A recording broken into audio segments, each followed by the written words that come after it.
Hey friends, Jamie here. We need to talk about the golden handcuffs. If you stick with me to the end, I'm going to give you my 4 bucket system that helped me survive and thrive inside the golden handcuff situation and ensure that I wasn't kept from my overall objective, which is financial independence, retire early. And after that, I will give you 6 calls to action to help you keep these strategies of recognizing and knowing when you're being duped by the golden handcuffs and how to stay focused and keep your eyes on the prize. Let's get going. So what are the golden handcuffs? This is a term invented by folks in the industry like you and me who work in tech. And what this is a way for companies to offer you these unbelievable perk packages. If you're on campus, you have free games. Meta even has a barber, free food all the time. Why do we need to talk about this? You have to understand these are not just benevolent gifts. These aren't really much of an investment by these companies at the end of the day. And the return on investment in all these perks by the big tech companies is they get you to psychologically feel so comfortable. What a great place that you never want to leave the building. And even if you do leave the building and go home, odds are pretty high that your entire job is consuming your psychology. It's what you think about morning, noon, and night, and even on your weekends and even on your vacation. These companies aren't stupid. Every one of these perks has a purpose beyond just making you happy. But here's the reality check. Most Americans, in the research I've done, about 50 to 70% of Americans aren't there because they love what they do. Some people are really blessed, and that's what they do. They make great money and they love what they do. But most folks are not in that situation. And let's level set on what a job even is. People out in the world, you, me, we spent many, many years, tens of thousands of dollars to get these great educations, to build up these skills that into such a way that we are a powerful chess piece. And companies out there building armies of chess pieces to further their objectives and their goals, they need to get us to join their team.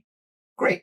And we like having the paychecks. We do. But understand that the sacrifice in the situation, which is just kind of a necessary evil, we need money for medical care, we need money for housing, food, all the things. But the sacrifice is the ultimate sacrifice if you think about it, because we're now doing the 5-for-2 trade, meaning you are giving 5 days of your life every week to get 2 days vacation, the weekend, with some vacation mixed in.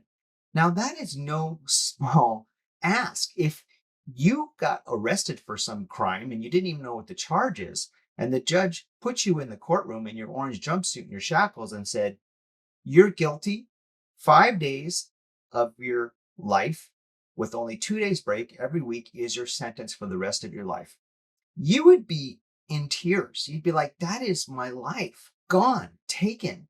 And unfortunately, that is what we give to these big companies. It's not as bad as prison because at least we get a paycheck. But I'm using that to make a point to you about what the sacrifice is we're giving to these companies. And this isn't just time. Yes, time alone is bad enough that you're taking that much of my life force. That's bad enough. But these are usually very high pressure situations. They're compounding you with anxiety. We call it the meat grinder if you want to go to work for Amazon or something like that. I mean, I personally know a family member who got pretty high at Amazon, and she had a nervous breakdown, a clinically diagnosed nervous breakdown after 7 or 8 years of working there. And now she's happily working at just some admin job, which is way below her skill set, just so she can have her sanity. So the reason I'm telling you this is I want you to understand you are there for a means to an end. You are there to collect a paycheck. And with this paycheck, if you do what I teach in this channel, and if you're doing the right things with your money, you need to think of that money as a way that you can build for your future self and your ultimate freedom from this life as fast as possible. I like to say our jobs and our paycheck is the battle, but our financial freedom is the war. And we want to understand and strategize how to win the war, not just go from little skirmish to skirmish to skirmish. So how does this all apply to the golden handcuffs. It applies to the golden handcuffs because there's always these two dichotomies at play. The humans, the chess pieces like us who have the skills, we want to work more or less kind of as little as we can and as less stressful as we can while earning as much money as we can, right? But then the big companies, the ones building the armies, they want to have you work as long as you can by paying you as little as they can, right? The golden handcuffs is a tactic of the companies to get you to do the latter. In fact, where I work right now, they're trying to get us to return to the office. So they're using kind of golden handcuff tactics to do this. They're starting to bring in free food. They modernized our gym. They even came up with this cute name for return to office instead of calling it return to office. So these golden handcuff techniques are another way for us to feel really happy with the job that we have.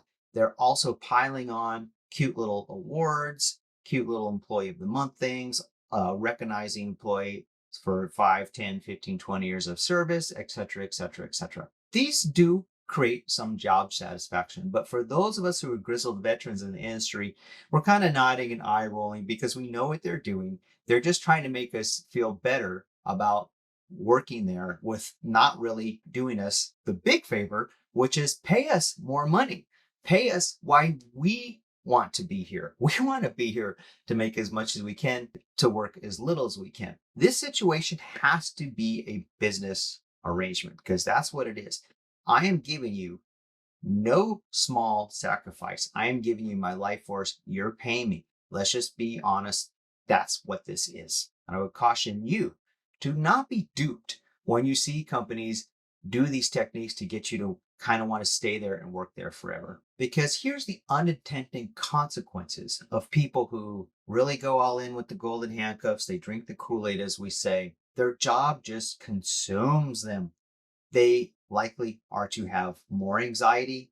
They're likely to have more relationship problems. They're likely to have problems with their family. They're likely to do the worst thing, which is work for less pay and less money, with the logic being, I don't know, I really like it here. Understand this time you're giving to your company, once it's given to them, it's just gonzo. It's gone, and it's not coming back. The other problem is when you are mentally trained, and I'm one of those people, I'm mentally trained, you get to the point where you're like afraid to retire. It becomes so much who you are that you just keep working and keep adding more money into your bank account that you are probably never going to spend.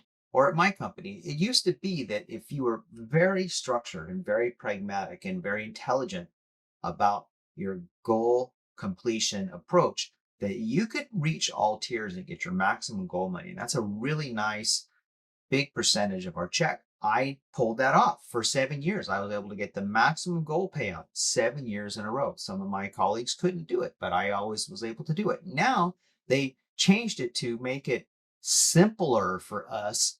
Everything is spun as a way that, oh, it's a benefit to you, employee. Now they simplified it in such a way that we can only get what the entire company has achieved.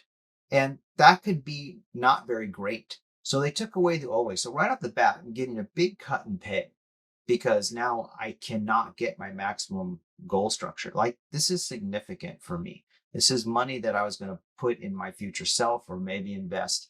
Another thing they're doing is they're getting very creative with the way our 401k is structured. Again, using all these terms like plus, super benefit, all these things, trying to make it seem like it's better for us. And then, like I said, the old veterans in the industry, we always know this is what they're doing again. So what are they doing with that money they're saving? They are trying to put free snacks in the break room, lure us back with fun events, give everybody free awards. It's like, unfortunately, that works on a lot of people. They're like, oh, what a great company. This is, oh, how nice of them. While they are having their money taken out of their purse and their wallets, they're simultaneously being given these dopamine hits of all of these free perks. And it works. These big companies are pulling this off.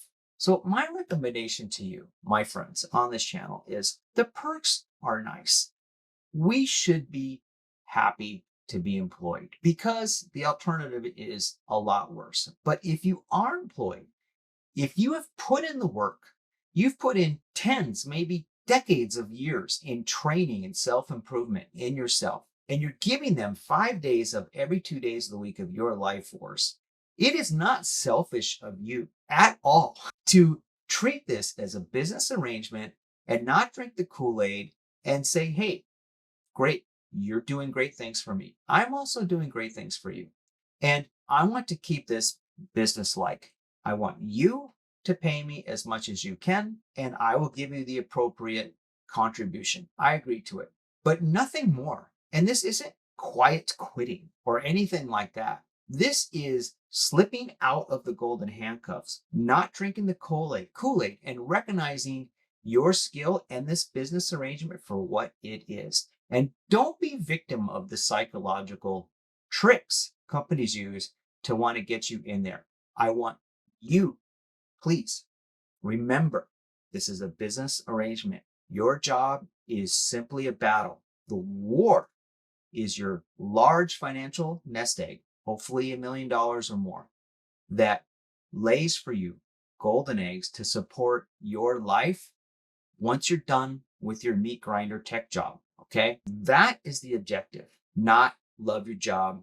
Make sure you get on the kudos board and try to get your gold star for employee of the month. It's a tactic used against you that seems nice on the surface. And in some ways it is, but it's also deceptive to get you to sit there and grow old in your chair. So I wanted to bring you behind the curtain and understand some of the psychological tricks big tech uses to get you to overwork, overproduce, and pay you less, and understand your value and your goal is to make as much as you can while not overcommitting and letting these companies consume you. Because you don't want your tombstone to say, here lies Jamie. He worked for company X and he died working for company X. That's not the goal, okay? These jobs are a means to an end. So if you don't mind, I took some pretty structured notes, and I'm just going to read my notes here about what do you do about this? How do we survive this? And how do we mitigate this situation? Because we're in a job, then we just can't quit. We have to have the money. So what do you do? Here are some survival strategies I typed up and some mindset shifts to help you get through this part. First of all, you've got to reframe the relationship in your brain. Your job is the battle, but building your wealth is the war. Second, you've got to focus on the bigger picture. Use your paycheck to strategically build assets that generate passive income. Again, from my notes, you want to recognize the tactics. When companies cut real compensation but increase surface perks, that's when you know they're trying to pull one over you. You want to stay disciplined. Don't let free snacks and free games and barbers and all that stuff distract you from your main goal. Remember, you are working for your financial security, nothing else, unless you're one of those folks who just loves what you do. So I want to read for you line for line the solution I typed up. Here we go. The solution: breaking free while staying employed. Mind shift is number one. Treat your job like a business transaction, not a relationship. And the practical strategy: calculate your true hourly wage, including all unpaid overtime and voluntary activities. This is huge. When you volunteer, oh, I'll do that. Why are you doing that? Just to look good? Think maybe it leads to a promotion, just to get kudos, just to get acceptance from your team? You're really just giving your life force away and not getting compensated for it. Next is negotiation power. Use your awareness of the golden handcuffs to push back on non-monetary so-called improvements to your package. Next is a financial independence focus. Every dollar you earn should be working towards buying back your time. Be careful of lifestyle expansion. You know, I'm making really good money now. I need 2 Teslas in the garage. You don't really need that stuff. It's really going to hold you back in the future. If you can, focus on this 4-bucket system I have right here that worked for me. This is my personal system that got me from being broke to financial independence in about 10 years. Here we go. One is you got to build the emergency fund. This is 6 months of expenses that no matter what happens, it doesn't matter. You don't need to go to credit cards. You don't need to get a HELOC. You don't need to get a personal loan. You have cash to cover it. Medical bills, broken down cars, etc. Next is investment accounts. You got to start building those and find your index funds, get your Roth IRA going. You start with your 401k, but if you work in tech, you probably have a cap on how much you can put in your 401k every year. And if you've got a lot of surplus, which you should, you need to start investing that surplus. I mean, do you want to retire early or not? Do you want to be comfortable or not? This is the work you got to put in. Another one is you got to get out there and side hustle. Everyone's been talking about it. You have to do it. When I was clawing my way to success financially, I did a full-time job and I did tons of freelancing. My best year was like $35,000 a year on the side doing freelance graphic design, freelance projects. So make sure you've got a plan and just do your best to do some side hustling. I have seen the biggest thing that lowers my anxiety, because these are high anxiety positions and all humans have anxiety. Some have it way more than others, is FU money. So I have enough saved up now that when my boss is unhappy with my performance or gives me a talking to, I kind of nod like this, and inside I'm laughing, because it doesn't really matter if you're happy with me or not, because go ahead, do your worst, lay me off, put me on a performance plan. I'm not terrified of that like I was in my 30s or 20s, because it doesn't matter anymore. And that is where I want you to be, because for me, money isn't about buying material things. It's about having freedom and comfort and the anxiety level so low, because I know you can't hurt me, employer. I am here as a business arrangement. I will give you my skills and I will give it the appropriate effort, but you're not going to leverage me with fear. Those days are over. And that's the value of a big, huge nest egg. This one's important. You want to set boundaries. So don't attend all these optional social events. Oh, let's hang out. Oh, party, so and so. And avoid the food trap. They love to do this food trap. Oh, we're getting together at dinner, all this stuff. La la la la. You know, they can be fun. You don't have to be a total introvert. Pick and choose these at your own will. Sometimes a nice free steak dinner is worth going to, but understand also the battle and the war analogy. Always keep that top of mind, please. This is something that I've been doing recently and I need to keep doing, and you need to keep doing, which is document everything. I want you to track when your benefits are getting reduced and your perks are increasing. And this is really important when it comes to salary negotiations, or sometimes companies even want a survey about how are we doing. Hit them right across the mouth with this stuff, saying, yeah, you slash this, and now we're seeing free Cheez-Its in the break room. Do you think we're stupid? You're going to start losing employees. If you really are trying to do what you claim you're trying to do, which is build this amazing vision with purpose, understand that we're laughing at you when you do this stuff. At least the smart people are. Show me the money, Jerry Maguire, please. So the last thing I want to say is a call to action for you. Here's my calls to action. Number one, awareness is power. Now that you know about the golden handcuffs, you can't be unconsciously trapped, right? Right? Okay. The promise delivered. You now have the framework to negotiate better, to save smarter, and plan your exit strategy, because you are not stupid anymore. You never were, but you know what I mean. Next, it's still a business arrangement, right? You're trading life force for money. That is a serious sacrifice. Make it count. It's not about being ungrateful. You're just being realistic.